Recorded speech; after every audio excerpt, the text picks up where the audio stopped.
Big breaking news చూస్తున్నాం. కేసీఆర్ కి అయితే మరోసారి కోర్టు నోటీసులు జారీ చేసినట్లయితే కనిపిస్తుంది. కేసీఆర్ గారికి గతంలో కూడా నోటీసులు వచ్చినాయి, ఇప్పుడు కూడా మళ్ళీ నోటీసులు వచ్చినట్టు తెలుస్తుంది. ఇదిగో కేసీఆర్ కు నోటీసులు. జయశంకర్ భూపాలపల్లి జిల్లా కోర్టు జారీ. జయశంకర్ భూపాలపల్లిలో కేసీఆర్ గారికి జిల్లా కోర్టు అయితే నోటీసులు జారీ చేసినట్లయితే కనిపిస్తుంది. మేడిగడ్డ బ్యారేజీ కేసులో బిగ్ ట్విస్ట్. అయితే గతంలో కూడా కేసీఆర్ కు నోటీసులు అందినాయి.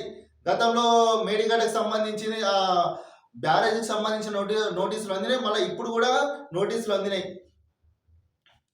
కాళేశ్వరం ఎత్తిపోతల పథకంలో మేడిగడ్డ బ్యారేజీ కుంగుబాటుకు సంబంధించిన కేసు విచారణలో కీలక పరిణామం చోటు చేసుకుంది.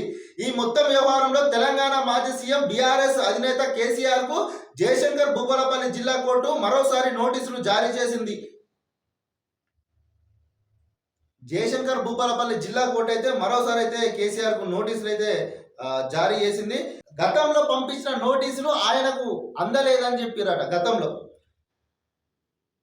గతంలో పంపించిన నోటీసులు అందలేదని తెలవడం, మళ్ళీ పక్కాగా పంపాలని జిల్లా న్యాయవాది కోర్టు ఆదేశించి ఈ కేసు తదుపరి విచారణకు సెప్టెంబర్ 9వ తేదీకి వాయిదా వేసింది. కాగా మేడిగడ్డ బ్యారేజ్ నిర్మాణంలో అక్రమాలు, నాణ్యత లోపాలపై గతంలో రాజలింగమూర్తి అనే వ్యక్తి కోర్టులో ప్రైవేటు పిటిషన్ దాఖలు చేశారు. ప్రస్తుతం పిటిషన్ మృతి చెందినప్పటికీ కేసు విచారణను ఆపకుండా కొనసాగించాలని గతంలో తెలంగాణ హైకోర్టు స్పష్టమైన ఆదేశాలు జారీ చేసింది. మేడిగడ్డ పిల్లర్లు కుంగిన ఘటనపై నమోదైన ఈ పిటిషన్పై భూపాలపల్లి జిల్లా కోర్టులో విచారణ సాగుతుండటం, కేసీఆర్ కు మళ్లీ నోటీసులు జారీ కావడం స్టేట్ పాలిటిక్స్ లో ఆసక్తికరంగా మారింది. నోటీసులు జారీ అయితే ఇక కేసీఆర్ కు మళ్ళీ నోటీసులు వచ్చినాయని చెప్పి రాష్ట్రంలో మొత్తం అడవిడి చేస్తారు. ఇక ఎందుకంటే తెలుసు కదా ఎట్లుండదు భజనా బ్యాచ్. ఇక మా సార్కు నోటీసులు ఇస్తారా, మీరు మా సార్కు నోటీసులు ఇచ్చేంత ఇదా అని చెప్పి మాట్లాడతారు. గతంలో కూడా అప్పుడు ఫోన్ ట్యాపింగ్ వ్యవహారంలో నోటీసులు వచ్చినప్పుడు కూడా మొత్తం ఎంత హంగామా చేసిరు, ఎంత అడవిడి చేసిరు. మళ్ళీ ఇప్పుడు కూడా ఇక భూపాలపల్లి జిల్లా కోర్టు గతంలో అక్కడ ఒక లింగమూర్తి అనే ఆయన పిటిషన్ వేస్తే ఆయన మృతి చెందిండు. అయితే కోర్టులో కొనసాగుతూనే ఉంది విచారణ. అయితే గతంలో కేసీఆర్ కు నోటీసులు అందలేవని చెప్పారు. ఇప్పుడు ప్రస్తుతం పక్కాగా కేసీఆర్ కు నోటీసులు అందేలాగా నోటీసులు అయితే జారీ చేసారు.